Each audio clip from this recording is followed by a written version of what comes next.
Hello friends, we begin with the live chat and I'm today your friend Tazeen Sharif from Dubai. I'm the IEEE member, and before that I was an IEEE member as a student, and that's when we started off with our student branch at Ajman University. Since then I've been working as the IEEE counselor and the IEEE student branch mentor. It's been an immensely pleasurable experience to motivate, lead, encourage, empower, as well as reward and appreciate all the efforts done by the IEEE team here at Ajman University of Science and Technology. I belong to Region 8, Dubai or UAE section, and it's been a good journey with IEEE and IIE so far, and I look forward to even better and more successful years coming ahead. A bit about myself. I'm an electrical engineer specializing in communication engineering. I completed off my bachelor's at Ajman University. Then a couple of years later, I moved on for my master's in engineering management and specializing in finance. After that, since then I've been working at Ajman University, but before that I was working for Honeywell for a short period of time. So having the industry experience working on the building management systems at Honeywell and then moving on to the academia, it was a complete switch, but I enjoy academia more than the industry somehow. That's just a personal preference. I still love teaching and being between students, working on their projects, organizing activities, everything about teaching. What else? Like, for example, what WIE has given back to me a lot. It's a platform which recognizes what women women all over the world are doing in engineering, in science, in various disciplines of maths and so on. We've been focusing on numerous projects over the years, so it's been a very successful journey. And of course it wouldn't have been possible if I wouldn't have had the privilege to work with these students who are extremely capable, very enthusiastic. Just a bit of motivation, encouragement, a bit of guidance can actually bring out the best in them. So that's for my students at Ajman University. It's been a pleasure working with all of you, and also the staff members who have been spending day and night guiding students, motivating them, encouraging them to perform so well. So it's all about teamwork. Today my topic for the chat is how important is emotional intelligence when we talk about success? And a success, first we need to define success. What exactly is success? For each one the definition might be different, but probably we can say that anything that we can achieve, we call ourselves successful. Now what is that we want to achieve? Probably someone wants to be a doctor at a certain point of time, like hold a PhD. Probably someone wants to be a sports person. That's just again a personal preference. Someone wants to excel in the field of management. Someone wants to excel in the field of law, and so on. So success is not field dependent. It is more of a general thing that we all look forward to. Success is what brings us happiness, the satisfaction, the sense of achievement, the sense of being recognized. That is success. So that's the definition of success. Now, how important is EQ or emotional quotient when we talk about success? Usually people have this in mind that if we are smart enough, let's talk about engineering. If we are smart enough with physics and maths, we can be good engineers. Okay, fair enough. And if we are pro at analyzing the facts and looking at the things from different perspectives, probably the suitable major would be law if we are good at decision making. Or probably someone who is good with finance and management would choose a major like business administration to continue with their education. Good. You need to identify your strengths. That's perfectly fine. That depends on your IQ. IQ is more of an innate behavior that you're born with it. But at the same time, EQ is no less important. EQ is actually far more important than IQ. That's exactly what I have learned over the years. And because EQ is the one that is actually managing or controlling your personality. How well you manage stress, how do you respond to your perceived signals from your environment, how do you respond to the things that are going around or within you. So there is an environment around us and there is an environment within us. How well are we able to manage that and balance it according to the given situation? That's all about emotional intelligence. When we are actually looking for career options, in that case we are looking for something that suits our or matches with our IQ. There's no harm in that, that's perfectly fine. But at the same time, one should realize that EQ is not taught in classes. It's more of a learned behavior. That's what you learn from the environment, from the society. That's what you learn to train yourself to identify your weaknesses and then convert them into strengths. So what we call is a SWOT analysis, like strengths, weaknesses, opportunities, and threats. You have to identify your strengths and weaknesses, and then you have to gauge that based on these strengths and weaknesses, what are the opportunities I'm gaining or missing out on, and what are the threats that I'm actually inviting or putting off. So once you're done with that self-SWOT analysis, in that case, it gives you a better understanding of your own self, and then you can act accordingly. Our brain, it is a very complex wired system. It tells us to, for example, if a short-tempered person is just triggered jokingly, you might just respond in a very harsh manner. However, as someone who is calm at nature might just ignore it or take it lightly. That depends from our behavior. The behavior from one person to another is different, way different. That's what we are born with, fine. But we can also actually train ourselves to control our behavior towards things. We come across a lot of emotions every hour. Many researchers have proved that we experience at least 500 emotions per day. So that's a lot actually. Do we actually and each of us respond to the stimuli differently. Some of us might be very persistent. Some of us might be easygoing. Okay, if it happens, it happens. If it doesn't, it's okay either ways.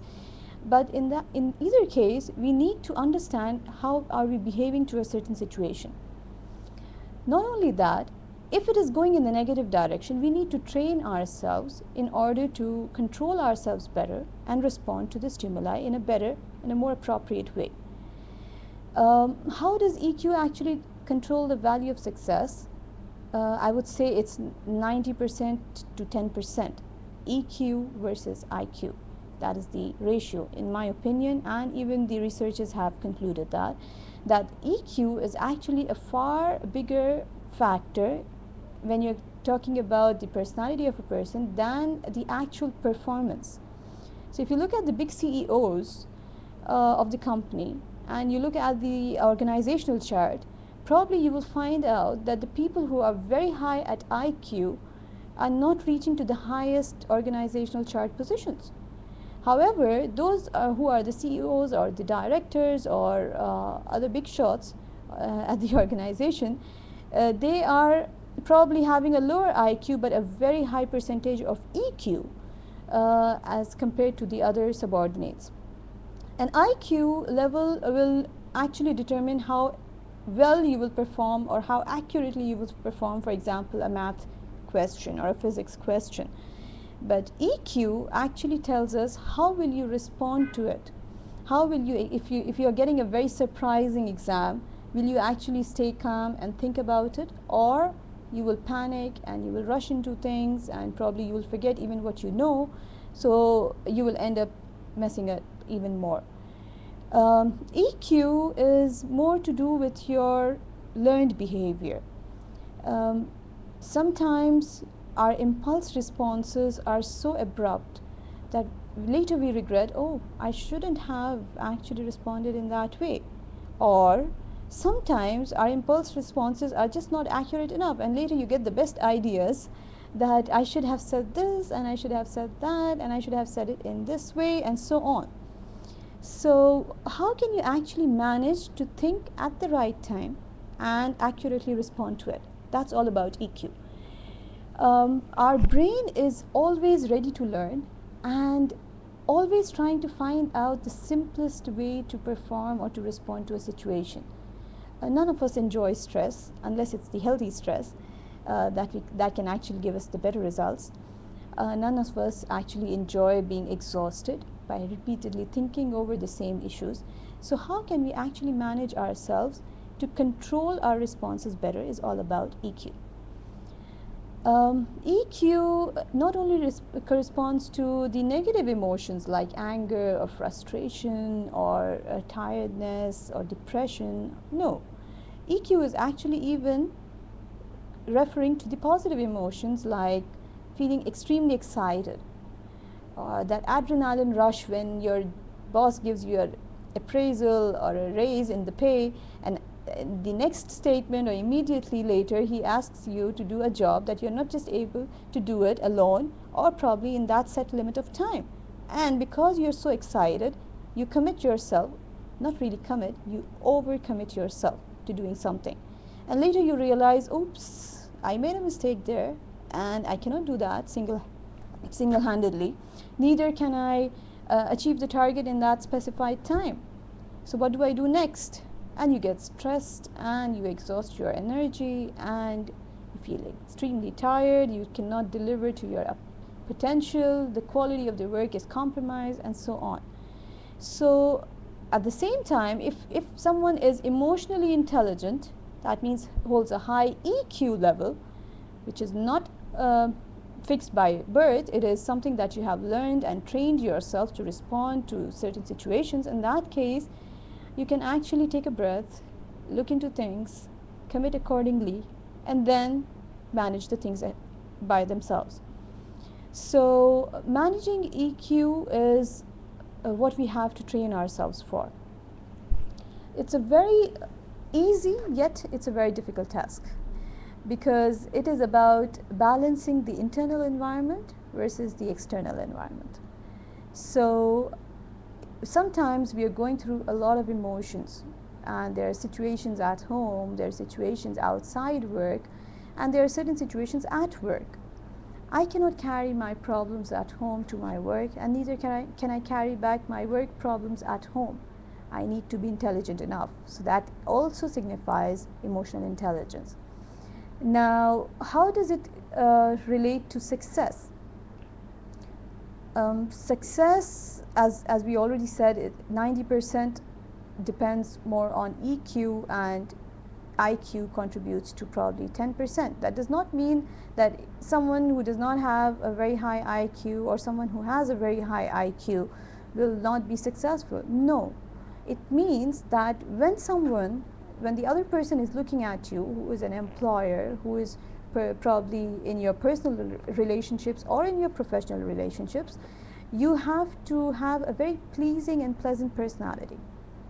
And how does it come? It comes only when you have the balance, you have the control over yourself.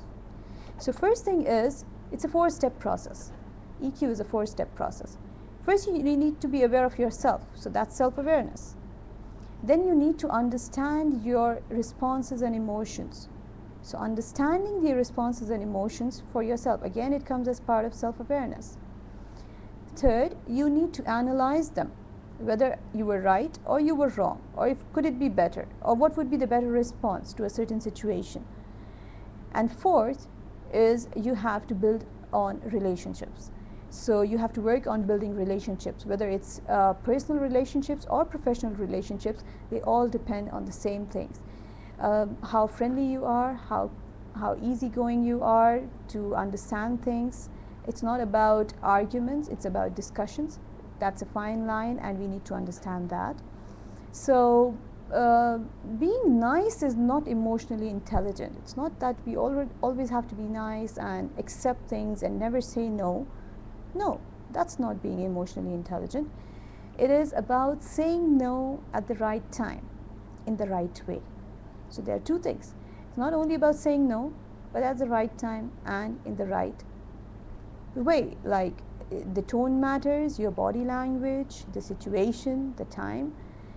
For example, if your colleague comes up to you at work and they spend a lot of time talking to you and they're actually eating up your productive hours of work, okay, out of courtesy, you might just smile and give them a minute or two. But if you're doing something really urgent, you can actually excuse yourself politely, saying that I'm busy with this work and I'll get back to you later once I get done. Or if it's something urgent, please let me know. And you can even mention that I have something urgent at hand. I'll just get done with this and I'll get back to you. So a smile and a gentle behavior can actually not put the other person off, yet it can give you the space to do what is higher in priority as compared to what can come secondary. At the same time, if the same person just tries to be nice and just keeps on listening while internally they are feeling that, oops, I'm losing out time and I'm getting short on time, you're building up stress for no reason. You can actually have got it done in a much better way, more relaxed. You could have managed your time well. So it's all about your response to a certain situation.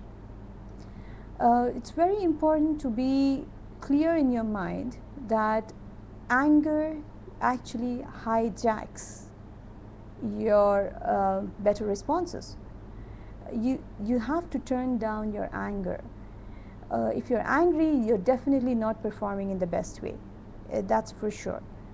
And how to manage that anger, how to actually channelize all that excess energy into a more positive way is what one has to understand for him or herself.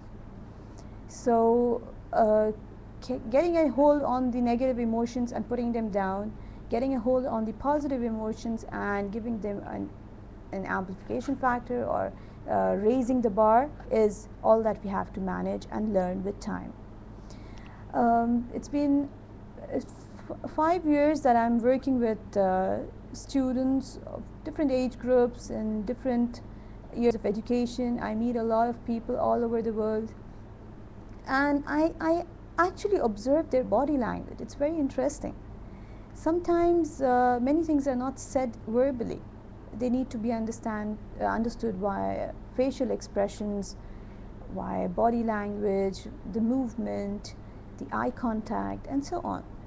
So again, EQ depends also a lot on understanding the body language, the facial expressions, the warmth of the person, the smile, if it's welcoming a smile or it's like, please excuse me or something. So body language is very important to be understood, and also the tone of the verbal communication. So when we are communicating with certain people, in that case, we need to understand what exactly the person means. So we need to read between the lines. That's how we put it forward. Or we need to say that we need to perceive the actions or things going on in our society or in our environment in a better way, analyze them, and then respond. Impulse responses are often not in favor. Often. Okay, that does not mean when you're feeling excited you should just suffocate yourself and not express that excitement. No. But at the same time, you should have a controlled expression. That's what EQ is all about. So I'd love to hear from you and have your questions, and also share my stories with you. As I was mentioning to you that I've been working with students, each of them have a different personality, a different outlook towards life. Some of them are very receptive, some of them are very sensitive. You say a bit of things to them, so it depends also on the culture, the way you've been raised, where you've been raised. For example, I have a couple of students who come from a very sensitive background. Even out of excitement, if you go loud, they might just end up into tears. So you need to explain to them. So for them, it is important that they tune themselves to the variable cultures. We need to be adaptive. So no matter what our background teaches us, or no matter what our cultural practices have been so far, but once we have relocated, again, it becomes a task to understand people. It is all about understanding the human behavior. EQ is not actually major dependent, or it's not actually dependent on only for engineers or so on. It's actually a more general topic where every human being in any walk of life, in any major or in any career, is actually required to train themselves and build their EQ. So it's more of a learned behavior.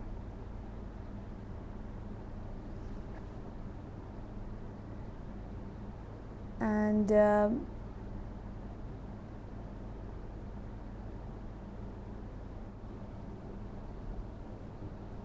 so waiting for your questions.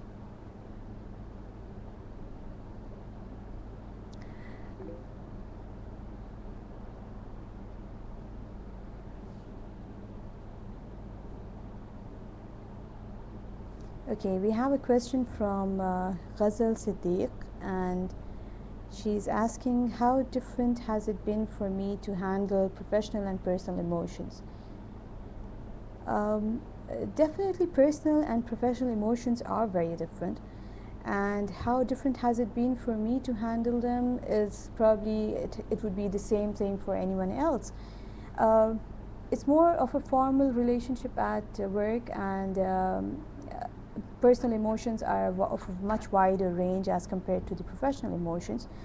Yet at the same time, you could probably frame it or question as how difficult it is sometimes to balance the personal emotions and the professional emotions. Sometimes you're too carried away at home, and you have a lot more baggage to carry to work, and then probably you cannot just perform well because you're not responding to the work environment in that positive manner as you've been carrying the excess baggage from home.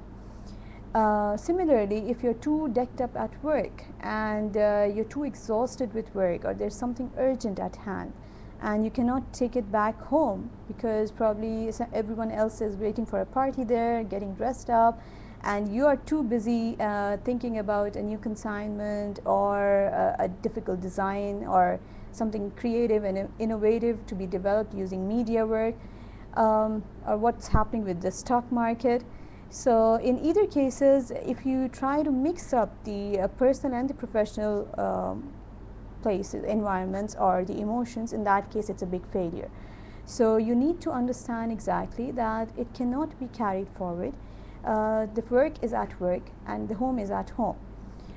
Probably someone, for example, is going through a lot of positive emotions at home. That definitely reflects at work also. It improves your efficiency. Probably you can concentrate better at work and so on. However, vice versa, if something negative is going on at home or in the background, in that case, everyone at work sees you a little more lethargic, depressed and bored and low and so on. And it also affects the quality of your work. So it cannot be compromised. You need to isolate them and manage them effectively. There's a question from Amber Mahrukh, and she's asking, what qualities should one have for a successful career in academics and or teaching? Okay, there should be many qualities based on IQ and EQ. IQ tells you exactly how to approach to the problem. How to teach is again an art. It's more of the methodologies that you have to try on with. It's about how you reach out to each student, because each student is different. When you're addressing in class, you have to actually understand and accordingly pace your lectures depending on the absorption ability of the students. Similarly, you need to also try and experiment with your teaching styles, because it's not one way technique that it always works well with everyone.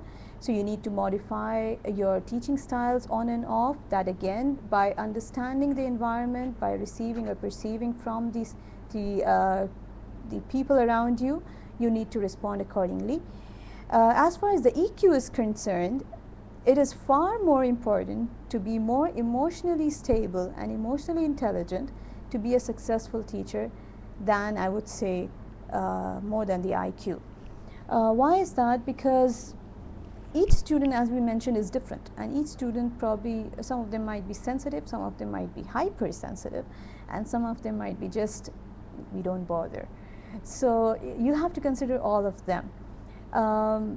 Some students might be going through a very tough phase in life, so you cannot be very strict and rigid and stubborn with them. You need to be a little flexible, but again, flexibility is within limits. So it should not compromise on the quality of teaching, it should not compromise on the material that has to be covered in a semester or so on. And other than that, you should have a very open talking relationship with your students. The students, you should be approachable. Students should feel comfortable to come and speak to you. You should be comfortable speaking to them. Similarly, they should be able to bring in their doubts or queries or other matters to discuss with you, and so on.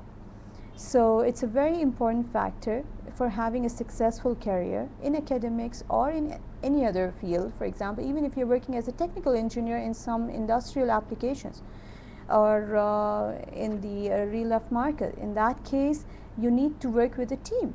There are no projects in which you are working just by yourself and the other team members are not involved. So probably someone is hypersensitive, the other one is short-tempered, and you have really bad luck that the other one is really gets agitated very soon. So that's your team.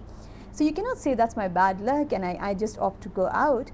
No, you cannot quit, yet you have to manage. So in that case, you have to balance out, you have to be a little more absorbing as compared to more repelling. You have to understand what are the limits. You have to guide people also, but politely. You shouldn't be giving them instructions or orders, but yet you would be trying to open up a gentle discussion, trying to calm them down, having a healthy environment within the team, and so on. Relationship management is not only in the personal life, but also in the professional life, and you have to work with your team members, with your subordinates, with your bosses, and so on. So you need to manage your emotions accordingly. We have a question from Samin Anwar, and it says, so our EQ should have an upper hand in the EQ to IQ ratio, and how can we educate our emotional mind? Oh, that's lovely. How can we educate our emotional mind? Definitely our EQ has an upper hand than IQ, because no matter how smart you are, but if you get angry, that part of your brain is actually shut down at times. You just can't think. You're blocking your passages or pathways to think. So in that case, your EQ is actually overshadowed by the negative. Your IQ is actually being overshadowed by the negative EQ. So in that case, if you have educated your emotional mind, in that case probably you can respond better. And how do we educate our emotional mind? It says you need to train your brain. It's a learned behavior. How do we train our brain? By learning from the environment, by controlling our emotions, not being very abrupt in responding. Take a minute, think, and then respond. So it's not only about perceiving via the eyes and speaking via the tongue, but it should be perceiving via the eyes, going to the mind, analyzing it, processing it, and then speaking via the tongue. So it should go through the mind. And only if the mind is balanced, it can actually give you the right kind of impulses to respond. So it's all about stimuli and response. So if you perceive correctly, you think accordingly, and then you respond accordingly. But if you perceive incorrectly, probably someone is not meaning to offend you, but actually you feel that it's offensive, and you might just blow up on that person. So you can clarify, you can always ask for justifications, but very politely, humbly, and with a smile, and it always works. There's a question, and it says, how did you overcome religious or cultural differences during interviews? Okay. I have been born in Pakistan and I've been raised in Dubai. All my life I've been staying here, studying, completing my bachelor's and master's education here. And I have been more exposed to the environment in Dubai. So Dubai is my home. The cultural differences, when I go abroad for my conferences or for my meetings, in that case I do experience a lot of cultural differences, but they're very receptive and welcoming. That's the beauty of being an IEEE member, that it is not dependent on religion or culture. It is more dependent on the technical activities, the non-technical activities. It's actually depending on the worth of the human being, not on the religious or cultural backgrounds. How did I handle these differences during interviews? So far, I did not really come across any problems in which someone objects to my religious beliefs or my cultural beliefs. So people have been very reasonable with me so far. I haven't come across anyone unreasonable so far. There's a question from Ghazal Siddiq, and she asks, what do you think, which emotion is more difficult to handle, personal or professional? Well, difficulty is, as we say, that the biggest barrier in your way is you. So it is all about how you handle them. Nothing is difficult as long as you can manage it. So personal at times is overrated as compared to professional, and professional is sometimes overrated as compared to personal. It's time dependent, so it's never constant. And difficulty for handling, I think it is not that either one of them is difficult or easier. It's just about how you perceive it. So you have to get rid of your inner demons. You have to override your inner demons and get control over them. And that is the way to get rid of difficulty, any kind of difficulty, not only when we are talking about the personal or professional problems, but anything that, for example, if we come up with a project idea, if it is feasible, if it is not, how well, if it's going to be successful, what are the outcomes, and so on. One perspective could be that, oh, it's too difficult to even begin and we should just stop right away. While the other perspective would be, let me do my homework first, analyze the given facts, the data, and then I will decide whether it is difficult or not. So that should be the way in every walk of life.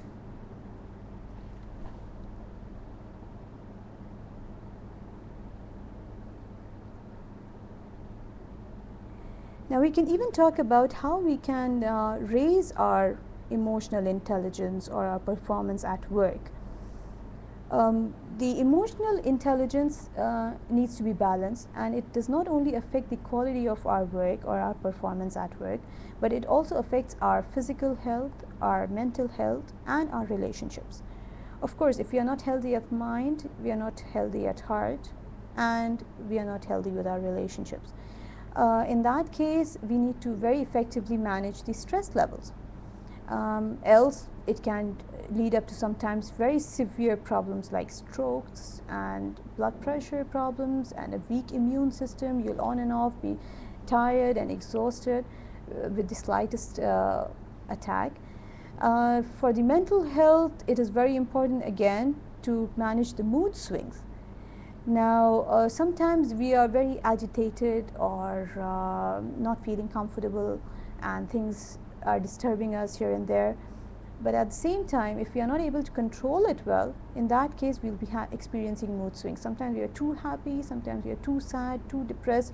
So anything which rapidly fluctuates is detrimental. So we need to keep it within the safe limits.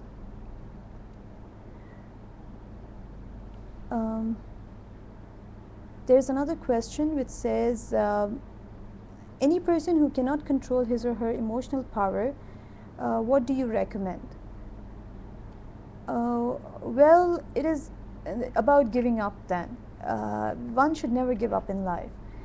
Anything can be controlled if you wish to control it. So it might be a little tough for someone, it might be a little easy for someone, but it's always about winning in one way or the other if you have the determination to win. So in order to control the emotional power, one should not be persistently thinking over the same issues. For example, a success or a failure. If you think too much about it, it actually takes grip over your thinking abilities.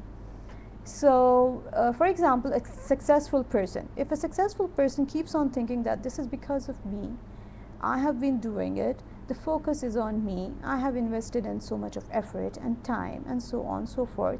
In that case, that person is actually overlooking the efforts contributed by so many other factors in the environment and in the society, and he gets carried away thinking that he or she was the only person who has contributed or who has actually reached to the successful stage. So it blocks him from improvement. So that's how the positive factor of success has hijacked his room for improvement. At the same time, because he's not being able to manage the emotional intelligence, he's not being able to manage the success factor intelligently. On the other hand, if someone has come across a failure and keeps on thinking and thinking and thinking about that failure, instead of actually trying out ways to overcome the effect of failure and to progress in life, they keep on the baggage. So the baggage, excess baggage, is you have to pay for it. So you pay a price, and that is your health, your mental and your physical health, and it really affects the performance the performance quality even at work or at home, and also it actually weakens relationships. So we were talking about the factors that could actually raise the emotional intelligence. First thing is, we should be able to clearly recognize that we are getting stressed, and we should find out ways in order to reduce this stress. So this is one of the very important factors. Either it could be deviating your mind towards a hobby. You could start practicing a hobby. Try to develop one of your skills. We are very blessed human beings, but we just tend to ignore ourselves and not identify our potentials to the maximum. So we could just identify at least one or few of those and polish them. Also, we should be able to recognize and manage our emotions well. So when I'm getting angry, I should realize that I was angry at that time. It's not that it was fine, that was a justified response to that situation, and so on and so forth. So when we are wrong, we need to identify and correct ourselves. So the correction only comes if we identify it correctly. Then the ability to connect with others using the non-verbal communication. So you can say the same thing in different tones, and you can say the same things without any verbal communication. So you need to be pro at body language. You need to practice your body language or responses. So how you respond to a certain situation, is it more controlled? Have you been practicing it on and off? Again, there is a difference between knowing what is the right thing to do and implementing what is the right thing to do. So knowing, most of us know that we should not do this and this and this, or we should do this and this and this, but are we doing it when we are actually exposed to the real situation is the question. Then the ability to use humor and play and deal with challenges. Always humor relaxes your own mind first, and also it relaxes anyone involved. So one person should at least be a little humorous, try to look at things in a way that it does not actually block his or her own mind by getting upset or angry, but take it lightly and try to deal with the challenges. The best part of life is everyone is fighting their own battle. Everyone. There is no one who is not having a challenge, but it's the way they deal with these challenges what makes them different and what makes them successful or unsuccessful. There is a question from Amber Mahrukh which says, does success or failure affect a person's emotional quotient, and what are my views on that? Yes, it does affect the emotional quotient, because emotional quotient is how you react to certain situations or how you perceive certain situations at times. Successful person often thinks very positive. He tries to find opportunities even in the threats. He or she tries to find a more relaxing and a pleasant behavior towards other issues, while someone who's been constantly exposed to failure actually has a low self-esteem, a low confidence level, starts thinking negative about him or herself in the subconscious mind even, and so on. So the subconscious mind is actually controlling us a lot. It actually grips over us. Sometimes our negative emotions or our positive emotions hijack our immediate responses. So it is all about managing it. We cannot say that an emotional quotient training program for controlling anger, for building up self-confidence, and so on and so forth, can be designed, and you can attend workshops for 4 days, 5 days, and you'll be tamed. No, it doesn't go that way. You have to train yourself and keep on training. It's like raising a baby. So you need to keep on saying and repeatedly taming yourself till you actually bring it part of your life and it becomes a natural response. There's another question from Fatima Nergis, who says how to react in a situation without getting angry, to reject an idea when no is not accepted. This is very good. We often come across this. Sometimes between friends, you're just being out of courtesy, you cannot say no. Sometimes, and more often, with your bosses, sometimes they just delegate a task to you and it's an unreasonable time frame and you're not just able to do it, but you cannot directly say no to them. And sometimes you need to completely reject an idea, and again it's very difficult to say no. No is a two-letter word, and it's very difficult to say and even more difficult to hear. That's how people have been reacting and working along with the word no. So, but there are many other ways to say no. Probably you could say, I suggest so and so, or can we further discuss on this? Or you could probably propose an idea which is even better than accepting the one which has been proposed to you. Or if it's really unreasonable, you could politely say, this is highly unreasonable and I appreciate if you could discontinue this particular action or this particular communication, or so on. So you can actually reach to a conclusion even in a polite manner, without actually being angry and rude and saying no blunt.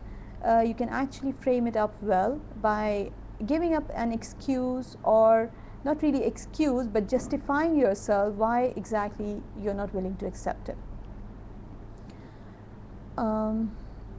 There's a question from Fariha Rana, which says, what is the importance of implementing ethical approach in our methodology? Oh, it's highly important. Importance to the power of infinity. Ethical approach to everything. It says ethical approach means how fairly, how balanced you take a decision.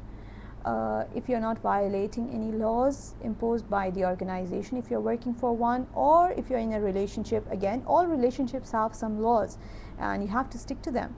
So even if you're dealing with friends, your mom, your dad, your bosses, anyone, so there is some code of ethics that you have to keep intact. The importance of implementing it is, all of us these days, mostly, not all of us, I wouldn't generalize it, most of the people, we know about the ethical codes and the approaches, but we fail in implementing them. So as I said, knowing something is something different than implementing it. Implementing is an intention. First, you need to have the intention of doing something right. So the first thing is intention. Second thing is putting it into practice. It doesn't come in a day or two, but if you keep on practicing, it becomes part of your nature.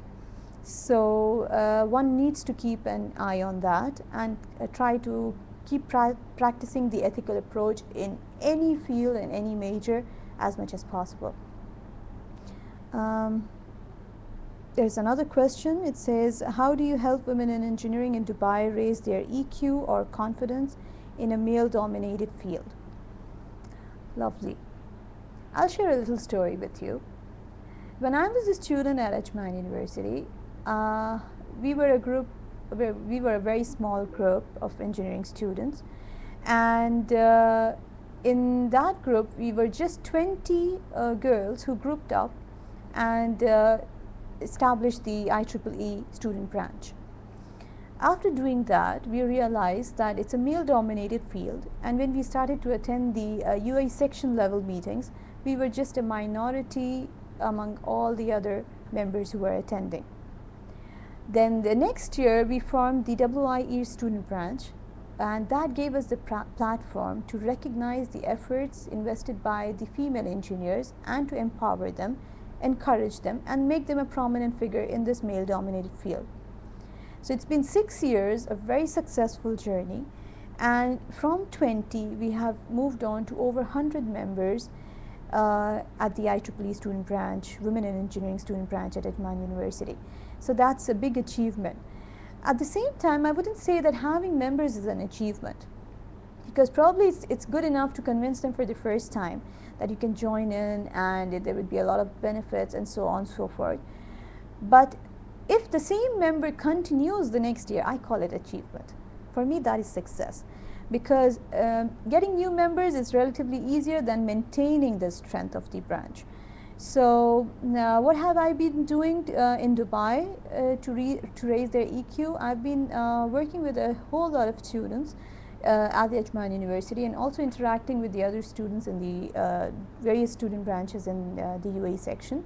Also, I've had the privilege to be a part of the Middle East Student Branch Congress and address to the international audience in Lebanon and in Qatar, where students were there from Russia, Greece, Turkey, Egypt, the whole of Middle East, and so on.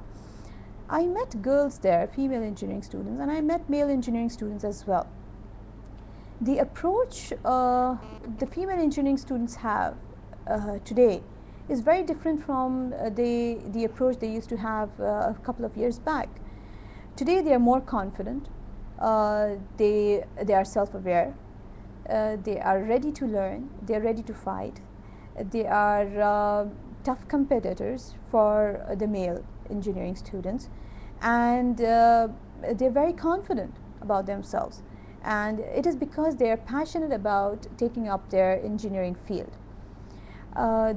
Engineering is definitely, even today, a male-dominated field, but still at Ajman University and at the UAE section level, I've been interacting with so many female engineers, and it's been immensely pleasurable experience for me to see how the graph increases when they participate in various competitions, debates, chats, they deliver seminars, conferences, and they perform really well.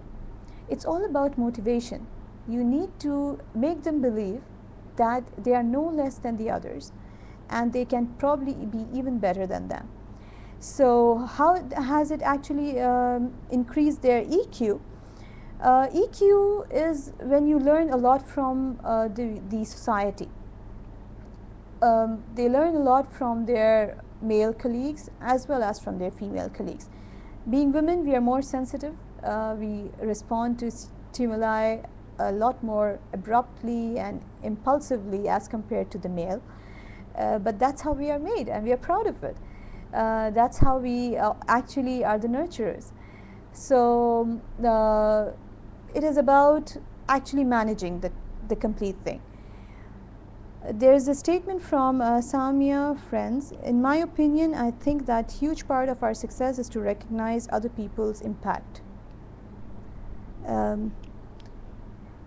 That's also true. It's not about only what I have done, but what others have helped me to do and what others have contributed in.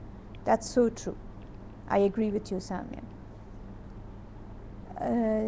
Question from Ms. Amber Mahrukh.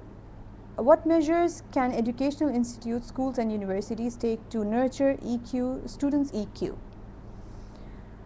Wonderful. The educational institutes somehow are not actually paying attention to the development of the emotional intelligence. It always focuses on maths and physics and science and arts and everything else, but it doesn't actually teach a student to respond or react to a certain situation. I would recommend, and even as part of one of my projects where we were visiting various schools and universities in UAE and encouraging the high school students to take up the fields of science and engineering, we actually spoke to the staff members there and encouraged them to conduct workshops and seminars or short films, interesting films composed on how to manage yourself better, how to train your brain, and how to respond to stimuli in an intelligent way, and so on. This has to be a continual process. It's not a one-day task. It's not an overnight procedure that today you step in and tomorrow you'll be having a high EQ. No, it's an ongoing procedure at any stage of life, but it's better that we start early. So the educational institutes can actually conduct workshops and seminars, talk to their students, encourage students to speak to them, have more of programs which develop their communication skills, their interpersonal skills, and so on. There is a question from Samia Friends. How would we know that we are acting ethically in a situation where most people think the opposite? Okay, it's not about what we think is ethical. It is about what exactly is ethical behavior. So sometimes, and actually it's also culture dependent. For example,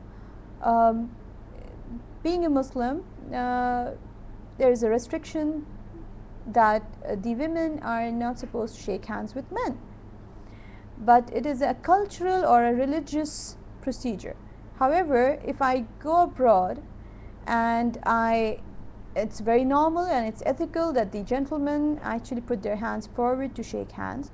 So in that case, if a lady refuses, it's perceived as unethical. However, it is not really unethical if she justifies herself. She could just politely justify herself and move away, or she could just probably place her hand on the chest and take a little bow, and the other person understands the body language. So it is not about what we think are doing is ethical. It is about what actually ethical behavior is. So this is regarding the personal relationships or the informal relationships. When we talk about the formal relationships or professional relationships, in that case, there is definitely a set code of ethics. You're supposed, for example, people very conveniently do not recognize or do not give their due credit to the people who have contributed to their research. So again, it is an unethical approach. When we are conducting a research, there are many people involved. Even when we are going through the literature review and so on, we need to credit and address to these authors who have contributed to our research. So we first need to understand what exactly the ethical behavior is in a given situation and then act accordingly.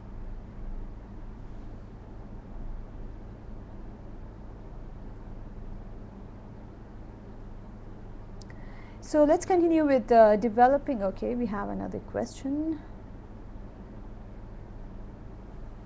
It says, do you think women from the West will be invited to the UAE to do technical work? Definitely, why not? We've been having a lot of women from the West who've been participating in various conferences, technical and non-technical. Where they've been involved in their technical and non-technical work. They've been contributing immensely. If you're really interested, you can post in your proposal and your details to me, and I'll get back to you.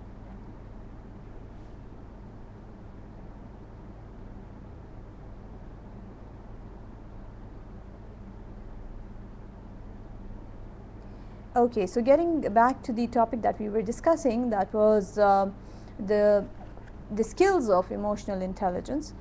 So we need to identify our behavior, we need to analyze it, we need to understand it, and then accordingly act to it.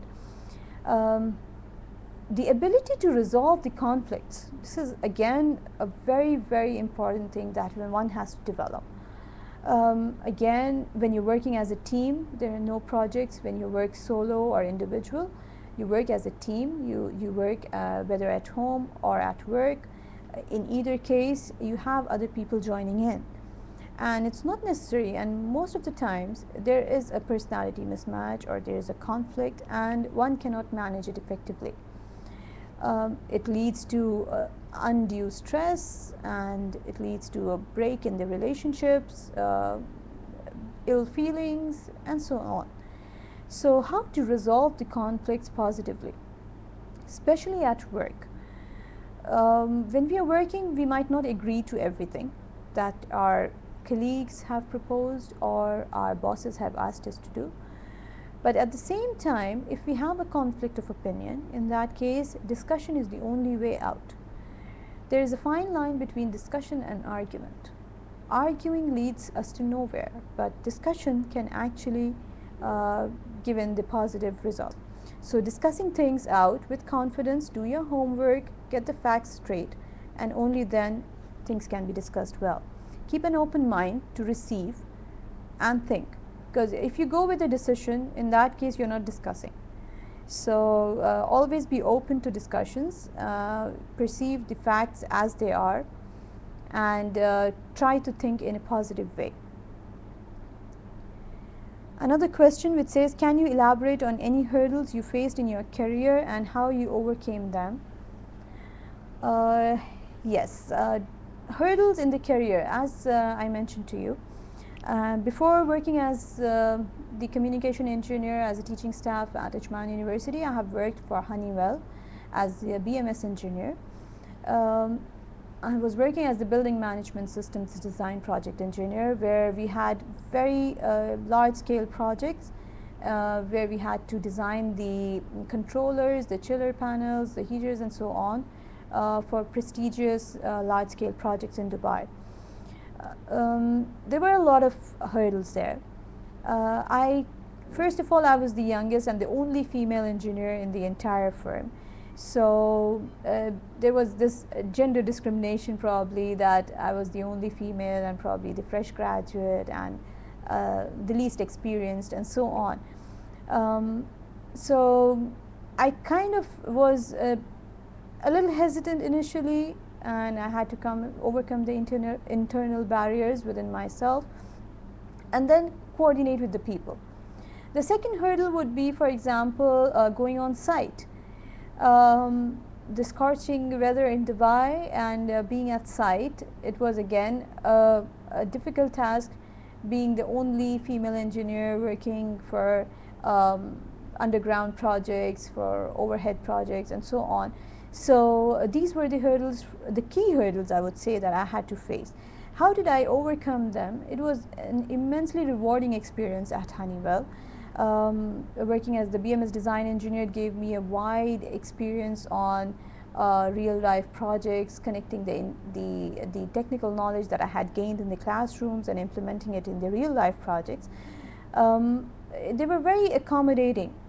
You need to speak to people, that's what I learned. If you do it silently, no one would actually understand that you're facing a hurdle. So you have to discuss it with your immediate bosses, and things can be worked out. For example, for my outdoor visits, they were scheduled to be in the morning, and they had accommodated most of the design work. They have assigned most of the design work to me and accommodated me in a very convenient place where I was not really feeling uncomfortable working with the male engineers at the Honeywell organization.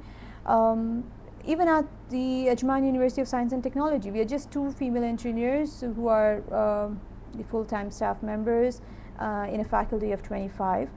And again, sometimes they do feel that it is kind of uncomfortable to deal with us, or we initially thought that it is uncomfortable or it would be difficult to deal with the faculty, but it's not that way.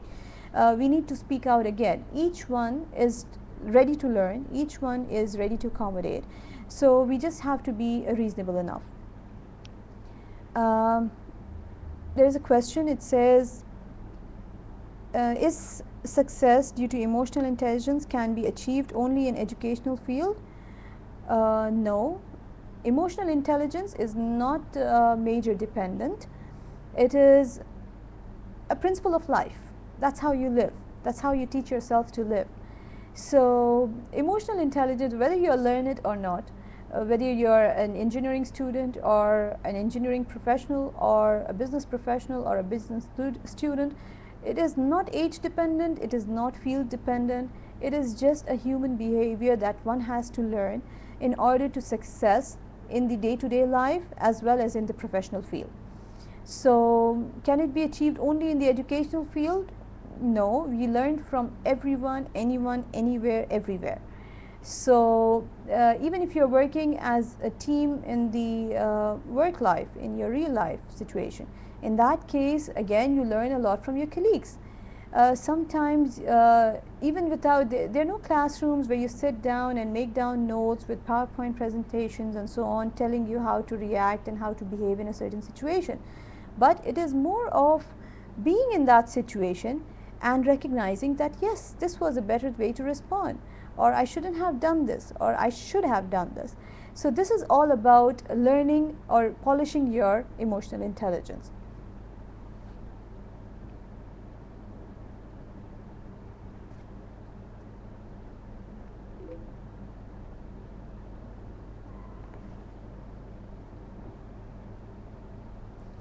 So we have a question here which says, which field in your opinion will enhance WIE knowledge and make her get use of what she learned? Okay. The knowledge about WIE is actually recognizing all the women in engineering. So which field, in my opinion, would actually enhance the knowledge, WIE knowledge? It is not about field, it is about being part of a social network which is dedicated to women in order to recognize the efforts invested by them, to empower them, to encourage them to pursue their careers in science and engineering.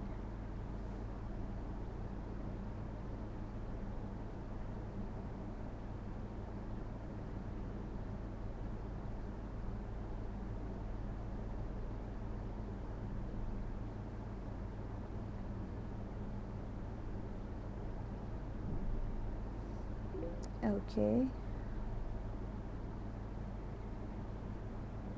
So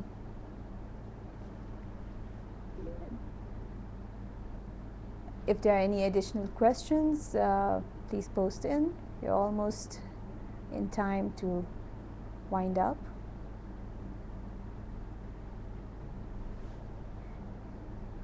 It's a very vast topic when we talk about it, because as I mentioned to you, there are about 500 emotions that we experience every day. That's the psychologists have reached to this conclusion. And understanding each one is a task in itself, and how come managing it is probably an even tougher task. So again, as I said, difficulty or toughness is defined by ourselves. The limits to our achievements are set by ourselves. The demons can be our internal demons can be overcome only by ourselves. So get a grip of your negatives and try to harness the positive energy out of it and dump the rest. Be a lot more positive in approach, and it is all about managing yourself managing your look towards life, your approach towards problems, thinking of the other person as just another person. He or she is one like you, neither superior nor inferior. So when you deal with this kind of a communication in your mind to yourself, only in that case it would affect the communication skills towards another person as well. So when you want to speak to another person, in that case you have to keep in mind that the first thing is the other person is respected. When you're respecting someone else, it's not only that you're respecting the other person, but it's about respecting yourself. If you are controlling your anger, it's not because the other person does not deserve you to be angry, it's because you don't deserve to harm yourself by being angry. So think about yourself and try to manage yourself better. Give it a task that you need to improve on, for example, weekly basis. Analyze yourself. The first thing is self-analysis. Analyze yourself, put down the weaknesses, and try to work on the strengths, polish them, and turn the weaknesses into strengths.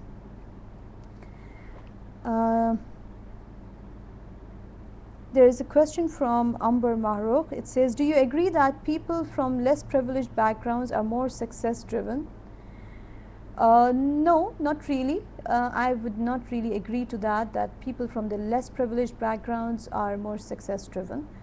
Success is again the drive within yourself to achieve something. May that be a goal when you're playing football, may that be a score when you're giving an exam, may that be anything. For example, as singers, or as arts performers, or as lawyers, or as business professionals. In either case, they have to manage the success, they have to manage their emotional quotient, and they have to train themselves in order to target their goals and work towards it. So being less privileged or being more privileged does not actually define that you're success driven. For example, I might be born with a silver spoon, but my dad might be a multi-billionaire, which he's not, but he might be. There's no harm in thinking. And yet I want to be very good at playing piano. So that makes me success driven, that I need to achieve a certain goal. And it's not only about the money, it's not only about the fame, but it is also about being passionate about something, that I need to achieve that.